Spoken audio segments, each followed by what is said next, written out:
Conciliar as pautas da agropecuária e do meio ambiente são pontos importantes para as ações que levam produtividade e sustentabilidade no campo. O tema é um dos pontos principais também no âmbito eleitoral, claro, já que o Brasil cada vez mais se torna um grande produtor e depende de propostas que auxiliem e incentivem o produtor rural.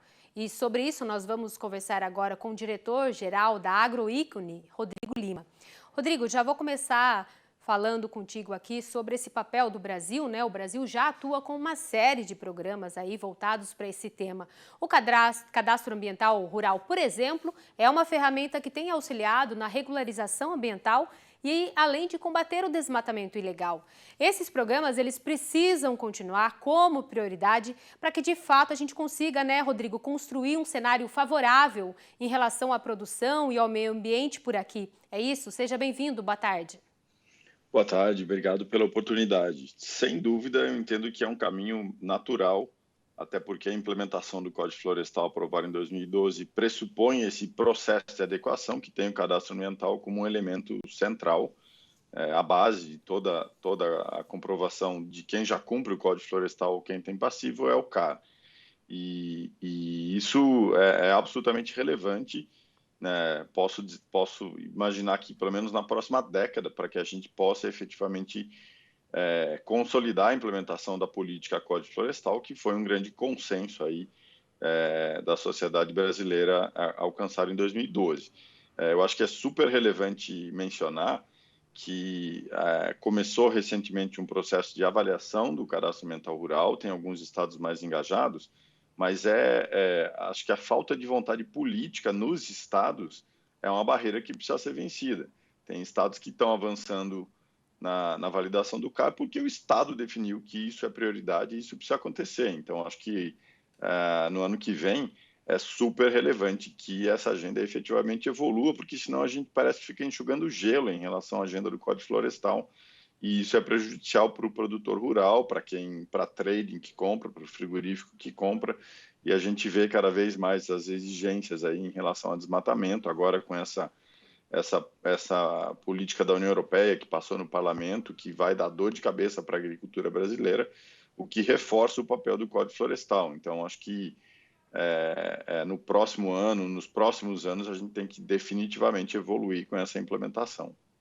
Rodrigo, é importante, né? Porque senão essa solução ela acaba vindo de forma isolada em alguns pontos e de fato não acontece, mesmo que o programa esteja ali para ser implantado.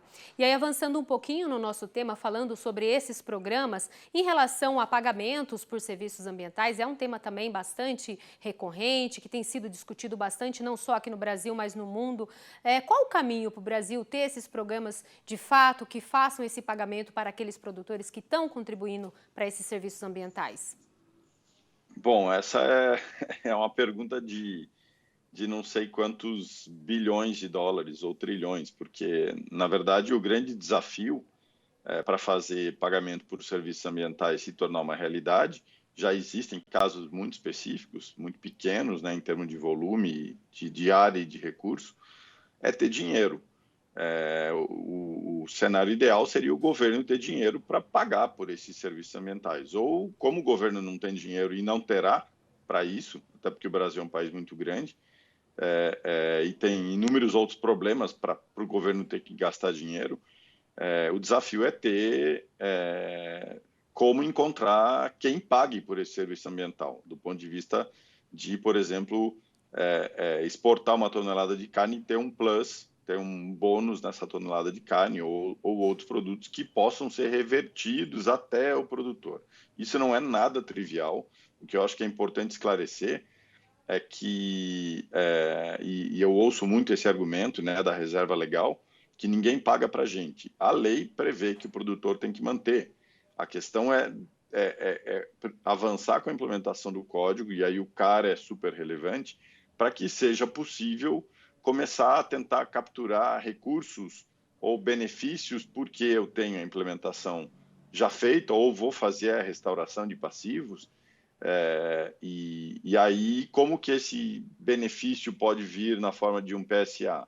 Com uma taxa de juros reduzida na hora de tomar o crédito, com um projeto determinado lá dentro de uma cooperativa, que eu somo várias áreas de conservação e áreas de passivo, e vou ter uma contratação de um projeto de investimento lá com juros menores. O sonho de ter um PSA que o Ministério da Agricultura, o Ministério da Economia manda um chequinho para o produtor rural, como acontece nos Estados Unidos, por exemplo, me parece uma utopia, e eu, sinceramente, não espero que a gente consiga alcançar isso no Brasil.